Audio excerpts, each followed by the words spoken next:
Does it look foggy in here? Maybe it's that California wildfire. Wait. No, it's just my lens was dirty. Not California. Canada. You know, sea, California, Canada, somewhere. I mean, y'all, I'm exhausted. I'm not only exhausted because I've been up since Tres mañana. And that's tomorrow. Whatever morning is. 3 this morning. I've been up since 3 this morning. But there is a lot happening in the world. And I just feel a need to discuss it. Which is never a good idea, especially on a big video. I mean, because I'm going to start getting the messages. I don't like...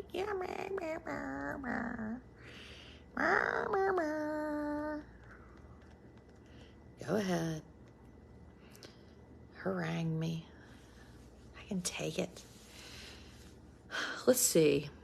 Let's start with something that's most of us can agree upon. Now, listen. If you can't handle discussion, then this might not be the place for you. And if you have a fake profile and you use all sorts of pretend names and you're like in Nigeria and you try to like start trying to harangue me, no. At least nobody has brought up Biden this week. Except you. You just did, Natasha. Darn it. Doggone it. Darn it. The devil's armpit. That's funny. Now, did your son make it okay yesterday? It was today. Yes, I did a video. If you are a subscriber, you would know all these things. This is why subscribers know all the things. I did a video with Amos at the Walmart just a few hours ago. Amos and I stopped at the Walmart and drug myself an Igloo red cooler and popped a squat on it and did a video and just had a good old chit chat. Little Thomas is at Cousin Rachel's house. Everything is fine. All is good. I just did find my iPhone on him. It said little T is 3,650 miles away. Holy cow, that's a long way to have somebody that nursed from your bosom for over 1,000 hours. Hey, Sparky. Yeah, I went to Smithfield. Smithfield seemed like a good idea this afternoon. I spent all day at my alma mater, Meredith College. So we're just going to go over a little bit of news. Simmer down, people. Simmer down. Settle down. You can handle this. It's so foggy in here. Hold on. And seriously, I mean, just get yourself under control. Did he enjoy his new toy? We haven't even opened up the new toy. Yes, I bought Amos a Lego set.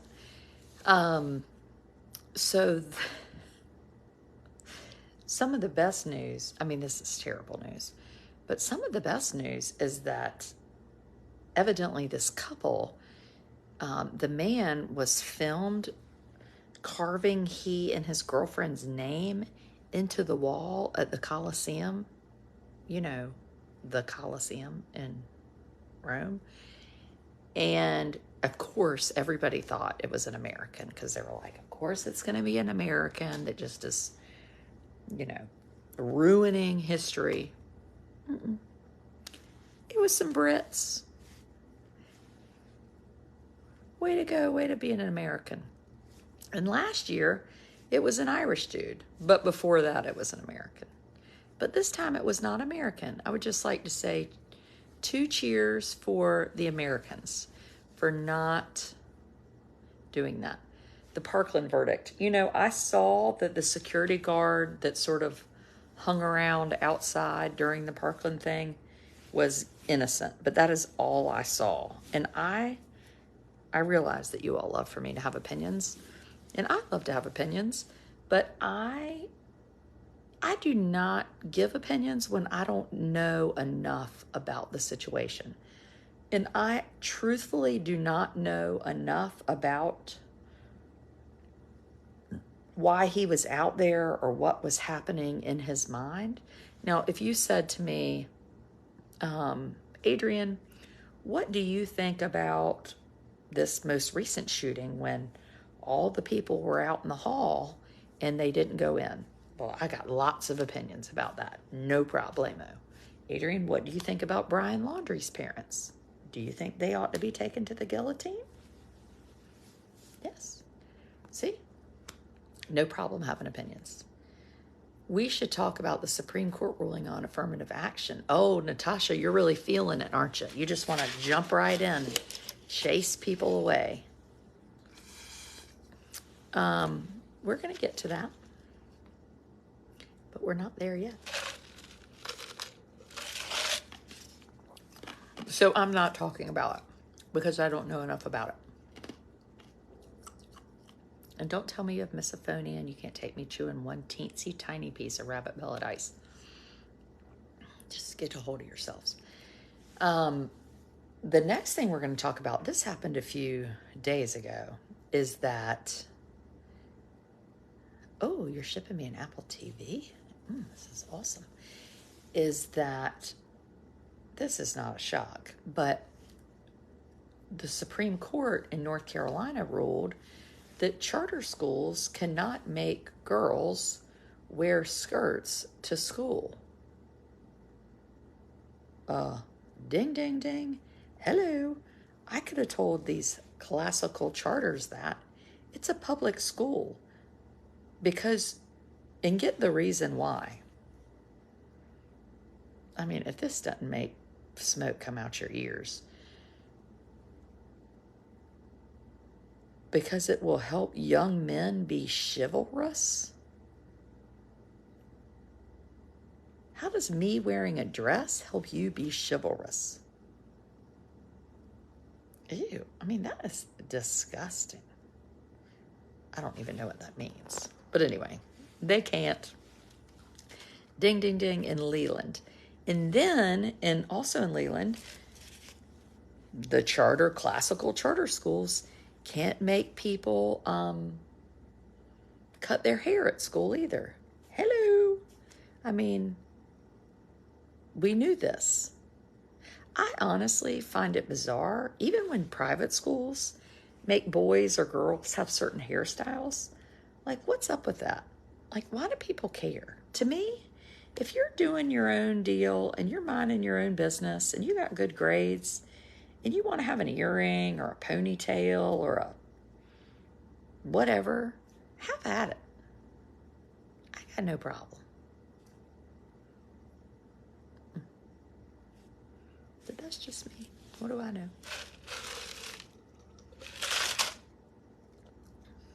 Nothing. Now, before we talk about affirmative action, we are going to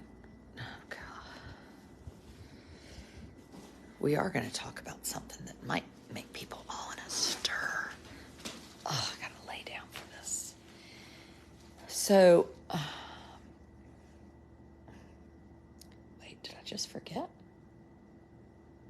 Shoot, what was it? Long hair. Oh, I know. So today in North Carolina, they passed this bill, and the bill has been sent to the governor.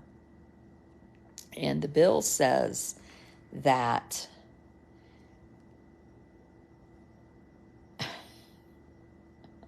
I realize there are going to be some of you that love this bill.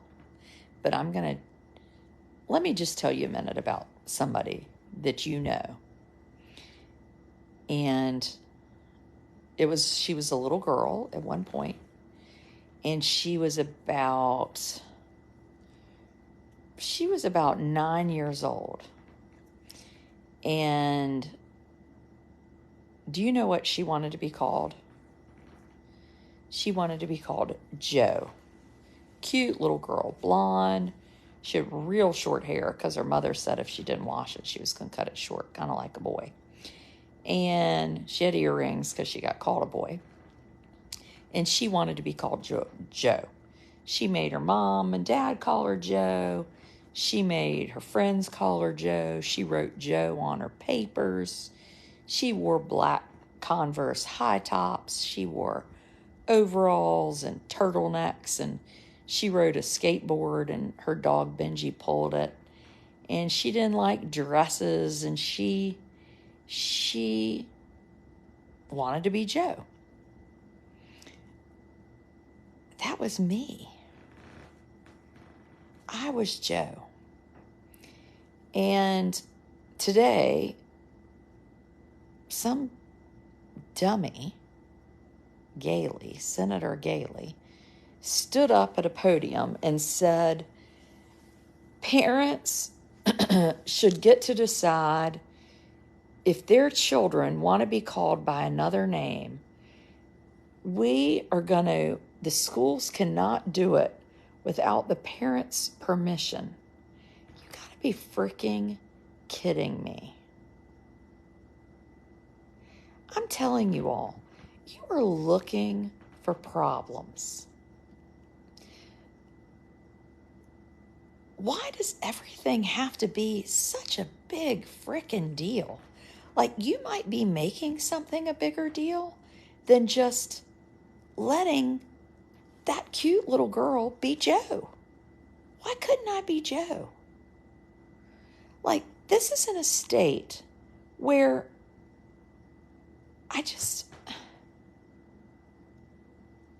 honest to goodness, like, this person is at state government. They are a senator. Like, to me, being a senator is a really big deal. Like, if I were a senator, I would be a teensy bit arrogant. I don't know how I'd be senator because I don't think you can get paid to speak. So I don't know how I could make money on Facebook. It'd be a real problem considering I have a bunch of people going to college and I depend on my subscribers and my ad revenue to pay for people to eat and live. But I was Jo. And now I'm Adrienne. And I'm fine. And let's just go down a rabbit hole here. Let's go down this rabbit hole that my parents got upset and said, no, do not call her Jo. Okay, so then I feel not heard because I want to be called Jo. That feels important to me. And like, what does anybody have to gain from that? You know? Why do you think you wanted to be Jo and then you wound up Adrienne? You know, I don't even know. I think a lot of kids, I babysat for these two little girls and they lived in boys' underwear. They wore boys' underwear and boys' clothes. And they're two lovely young women now, but nobody made a big deal about it. So now it would be like, oh, they're trans or they're gender fluid. You know, you didn't have to, not everything had to be such a big deal. Maybe there are people that are transgender, but you know what? Calling somebody by their name isn't going to make them transgender. Nobody wants to be transgender. Nobody wants to be gay. These types of things do not make your life easier. Like, do you think I just happen to choose things that make my life easier? No.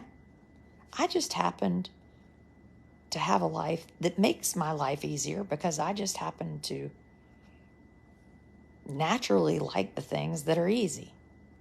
You know, lucky me. But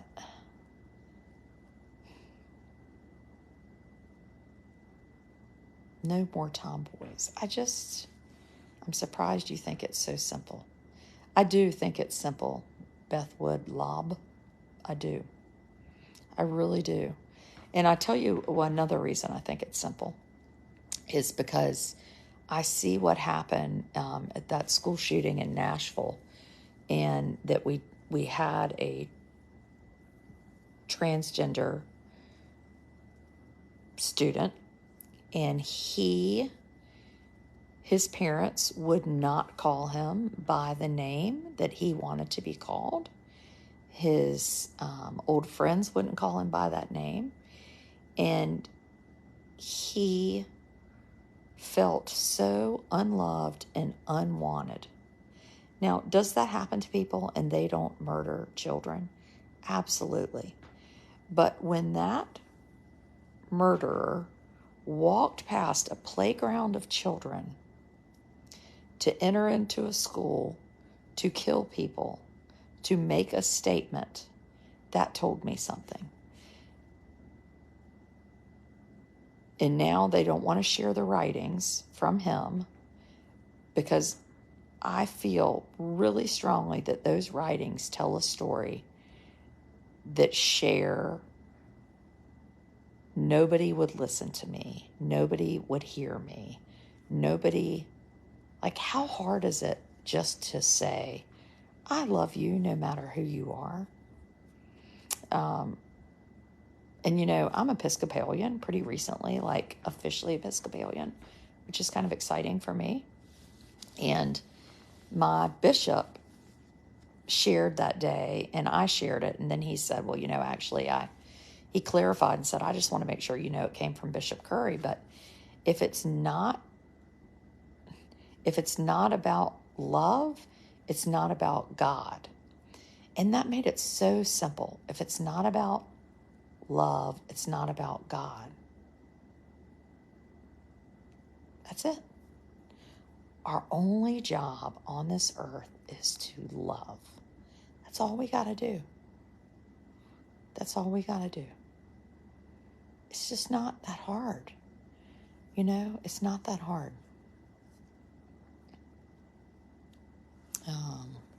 Haven't released the manifesto. The kid had many other issues. Joan, he did have issues, but he walked past a playground of children to go into the school to carry out something.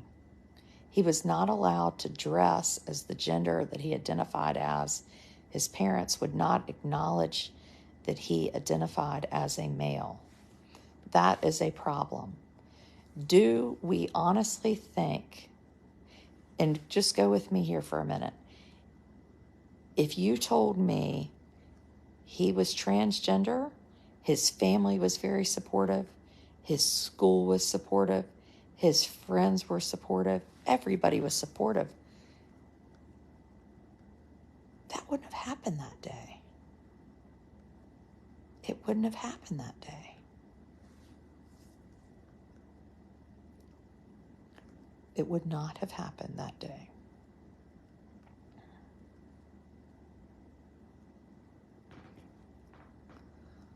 You are affirming a lie. But Daniela,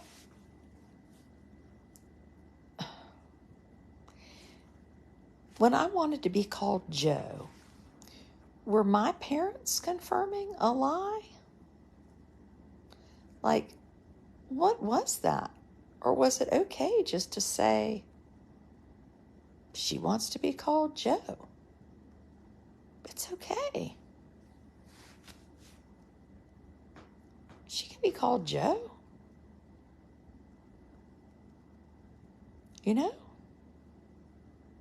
It's not that, it doesn't have to be that complicated. And I know, and maybe it's because I belong to a person with autism that is, takes up a lot of my time and space. But I got a lot of what going on. I am busy. I am working full time. I'm trying to do big, big things. And I don't have time to argue about this stuff. It just doesn't seem that important to me.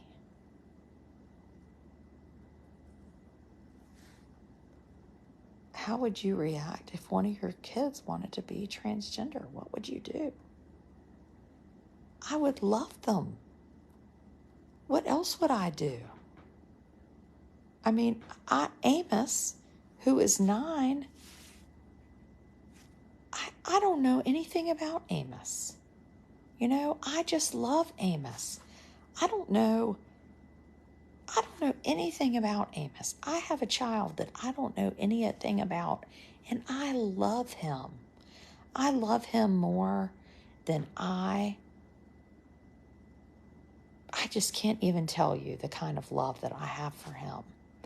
It is as close to agape love as I know. And I just can't imagine it mattering. Amos is as happy in a princess dress as he is. I mean, he's above. It's almost like he's above gender. Like Amos is not boyish or girlish. And I don't even think about, like, I don't have this typical 9-year-old boy, that I wanted and expected. I don't have that myself, but I love him. Do I try to make him go play baseball and do all these things? No. If he wants to play dress up, I buy him dress up clothes. Like, what do I have to gain or to lose? Nothing. Nothing. I just want my kids to be nice, and I want them to be friendly, and I want them to be kind, and I want the world to love them, and I want them to make the world a better place. And you might say to me, yeah, Todd, raising these kids changes us. It really does. You might say, well, I mean, there's a preacher out there, right? What was his name? Greg Locke, that said, maybe the doctor says your kid has autism, but maybe it's the devil. So do you see how slippery the slope gets?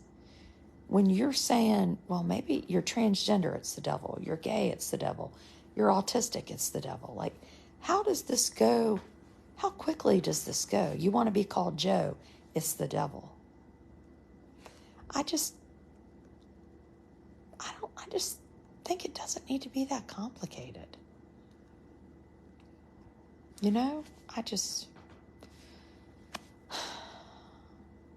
I'm old. I'm 48. I'm old enough. I'm tired. I've got a 9-year-old. I can't go to the grocery store without a babysitter. I can't walk down to my neighbor's house unless I plan to take him with me.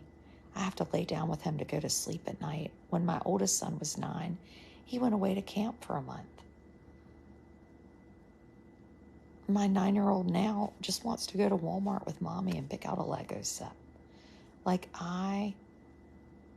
it is a different existence, and maybe if I didn't have Amos, I would have, this time and freedom to be pious like everybody else and be perfect and wonderful and espouse all these wonderful,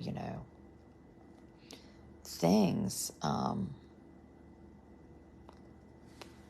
But I don't. I just can't. I don't have the energy. I just don't care enough, I guess. I have a friend who is also a follower, and somebody I really admire. She has, she came to my Edenton weekend, and then she also came on my cruise, and her child is transgender. And I have a neighbor that I know pretty well and have known a long time who is transgender. And I will say, it's all fun and games until it's somebody you know well, right? And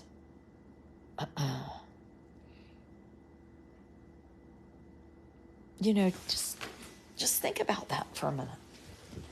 Think about that for a minute. Like, what about when it's your family,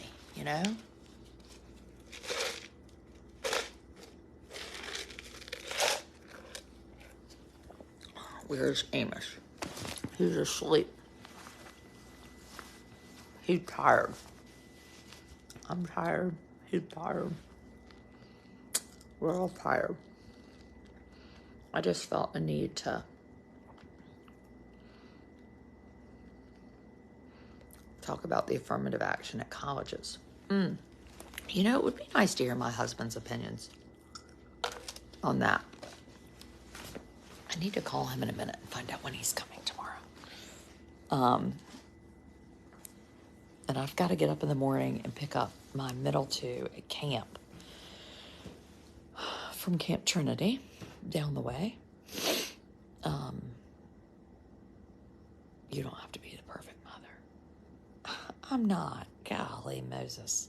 I was telling, I was at Meredith College today where I went undergrad, and I was telling Jean Jackson, who was a woman at Meredith who really impacted my life in a really good way. And I was telling her, we were talking about my children, and she said, you and Thomas are really doing a nice job with your kids. And I said, thank you for saying that. And I said,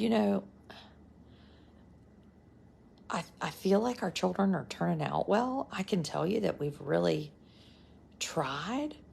But I can also tell you that I can't take credit necessarily. I mean, I feel like we're trying, but I also realize that they're human beings. Like, they're made the way they're going to go, and they got born into the right family for the most part, and we've tried hard. And if they turn out crappy, like, I'm not going to be the parents that are like hiding like the laundries, like, I'll be the one having the press conference being like, hello, my name is Adrienne Wood. I just want to tell you that we've turned our child in because he's terrible, or, whatever. And I won't feel bad about it. There won't be any guilt on me. No siree, Bobby, no guilt. No way, Jose. Adrienne and Thomas, we did all we could. I promise you. We have put a lot into these people. I mean, we're tired. Love your family. Oh, that's nice. Come be a subscriber.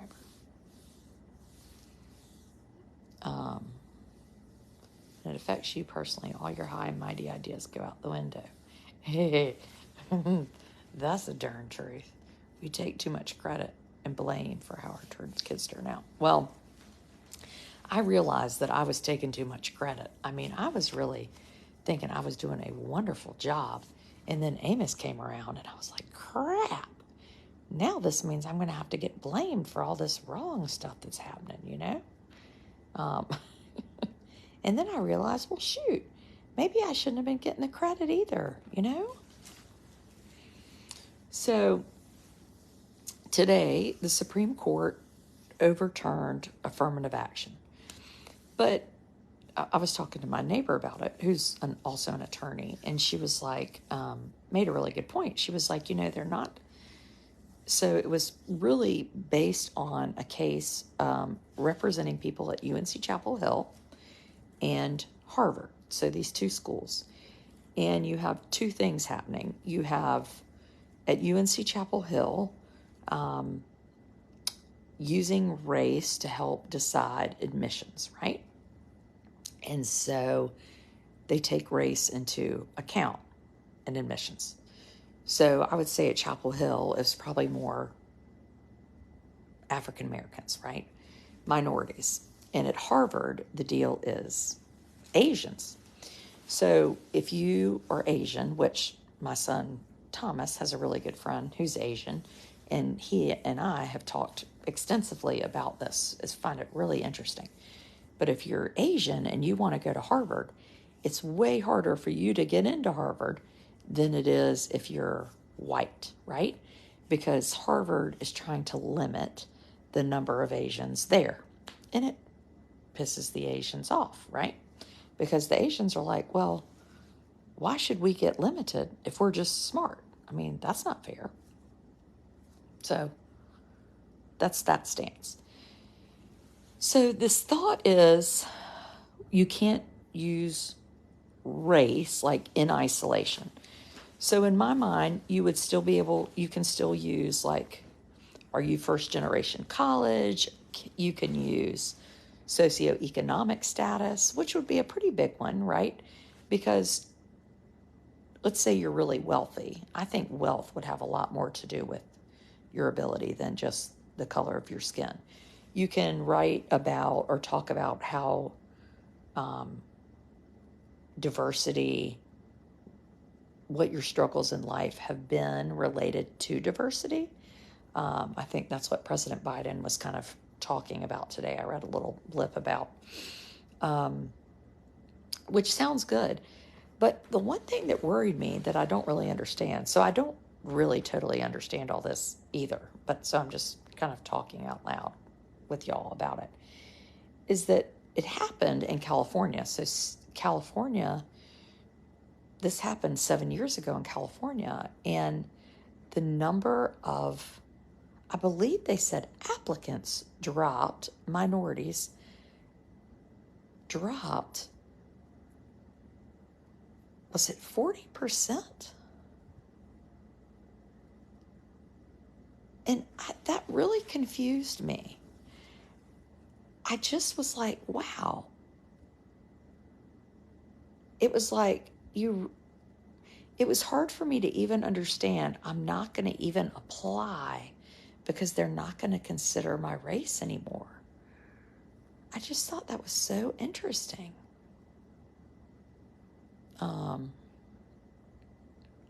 Stopped in 1996. Oh, well, where did I get the 7 years?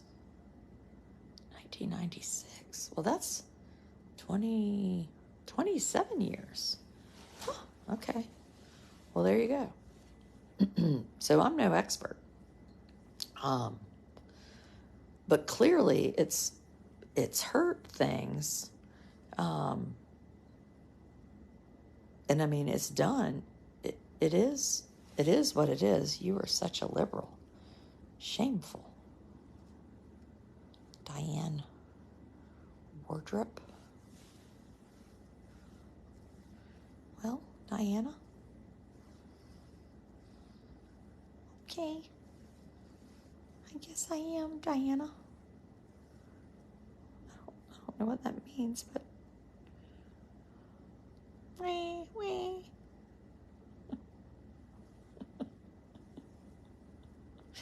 Am I supposed to like cry about that?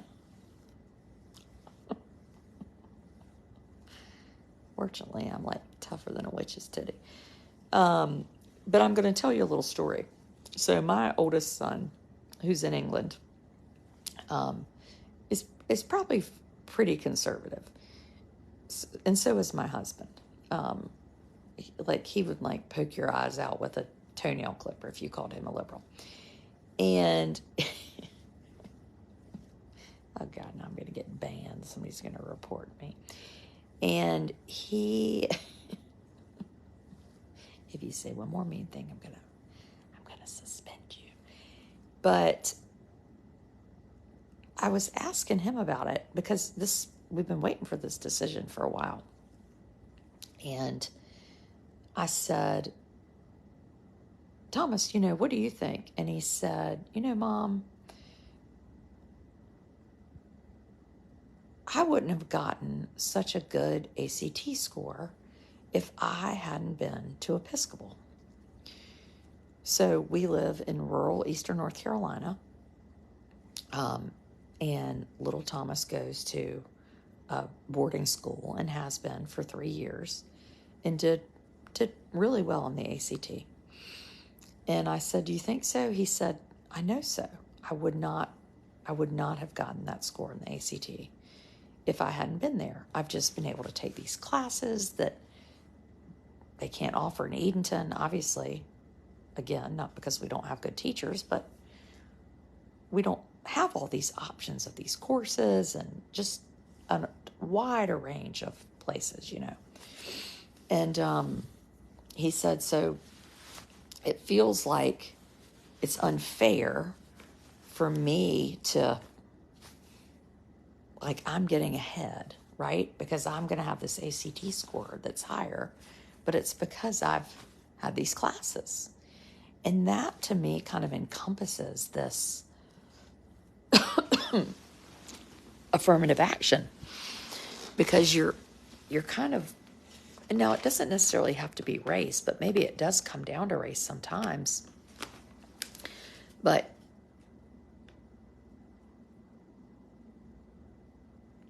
you want to make sure that you give some people a chance that maybe haven't had an opportunity, that need a leg up. They're still going to have to be smart and work hard and do all these things, but maybe they didn't get the boost, you know?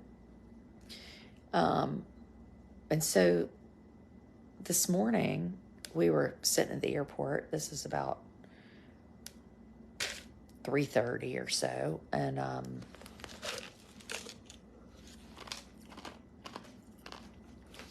we're sitting in the airport and I was drinking coffee, and Thomas is eating a bagel, and I was scrolling Facebook, because, you know, what else do I have to do at 3:30 in the morning but look at Facebook?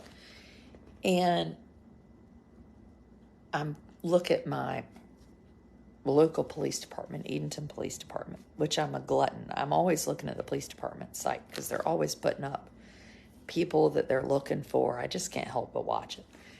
Because months ago they had somebody that they said stole a turtle, and they put their car up, and it just annoyed me to no end. And I love our officers, and I love our police chief, but I was really annoyed that they were like, they wanted us to find the turtle napper. So anyway, I'm kind of addicted.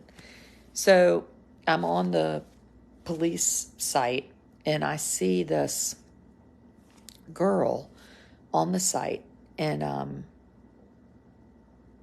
I know her. And I knew her when she was a little girl, and she played on my husband's basketball team. And she sat at my kitchen table and ate a bowl of spaghetti. And she would come in my house and get an apple in the afternoons. And she played basketball on my goal. And she was on the swing in my backyard. And she didn't win the lottery when it came to family, you know? And today, I've got this amazing son, and he's getting on a flight, and he's going to England, and he's going to spend 5 weeks, and he's got this wonderful opportunity, you know, to go and live and do something I've never done before, and which is what we all want, right, for our kids. And here's this girl who is not from a mile down the way, and she didn't get the family that my son got. And I'm thinking about, like, okay, I'm going to put this picture up of my son on Facebook, and then I'm looking at her picture on Facebook, and it's her mugshot. And I'm thinking, God, you know, it's not fair. And it's not because Thomas, you know, has like done anything amazing. You know, he just was born to the right people in the right place at the right time. And so was I. And to whom much is given, much is expected. You know? And yes, people can overcome adversity and do well. And we want people to do well. But I tell you what, when you live in places like I do in rural, eastern, poor North Carolina, you have to stand up and say, you know what? We don't need money going to charter schools. We don't need money going to vouchers. We need money to stay in our public school system. We need to support Eastern North Carolina because we have got to do everything we can to give people a chance to succeed. We have to give them a chance. And you might say, well, your kids go to private school. Yes, they do. Yes, they do. And I have been saying that since before I had children. And if I didn't have children, I hope you wouldn't say, well, you need to shut up because you don't have kids. I care about Eastern North Carolina, and I care about the people that live there, and I want them to be successful. The same way I want my little person with autism to be successful. And I want the best for him, but I want the best for the ones that come after him too, you know. And somehow I think affirmative action gets meshed into all of that, you know. Your kids are privileged. Hell yeah, they're privileged. And so am I. And honest to goodness, so are you. If you're sitting here watching me on Facebook and you're not scrubbing a toilet or flipping a hamburger at McDonald's or working your ass off or sitting in North Korea or begging for food, and you have access to Facebook and internet and a phone to watch this on, you're freaking privileged too. So let's just call a spade a spade. Yeah, I'm privileged. We never hear much about Russell. This is when I have to do roll call of my whole family. So I have a middle son who does not like to be discussed on my blog. This is very difficult for people. People think that I don't like him. They think I've locked him away in a tower. I love him. I adore him. He is named for my only sibling I had, who I may have loved more than any human on this planet. Truly. But he doesn't want to be on my blog. And so you know what that means? He's not on there. It does not mean I don't love him. My other children don't particularly like it, but they are inspired by money, so I pay them. My husband, same. He likes me working.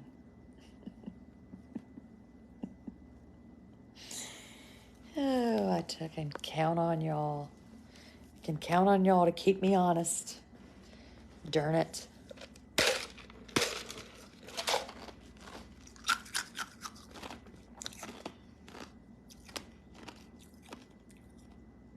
Someone is attempting to change the subject. Maybe. And you know what? It's hard to have those conversations, right? It makes us feel really uncomfortable but if we don't have those conversations, we are never gonna move forward. You have to really, it's hard for me to wrap my mind. I'm just thankful that I notice. I don't know what I'm doing about it, but I notice. I notice that this child has a mugshot and my child's going to London. What am I doing about it? I don't even know. But I'm noticing. And I know that I don't like it, you know? And I want people to think about it. Please, no ice. Well, I'm about out. So you're in luck. Okay, subscribers, I'll see you in the morning. We'll have a little coffee before I go pick up people from camp. I don't know when I need to go pick up people from camp because I have not looked it up yet. I think it's at 9 or 10. And then I'm driving people to the ferry to Ocracoke. Oh my gosh. And now I've got to go to bed. It's late. I've been up since 3. I need sleep. A lot of it. carry on. Come be a subscriber, though, if you like a daily dose of video fun. Or just like a video of me hanging out at Walmart with Amos.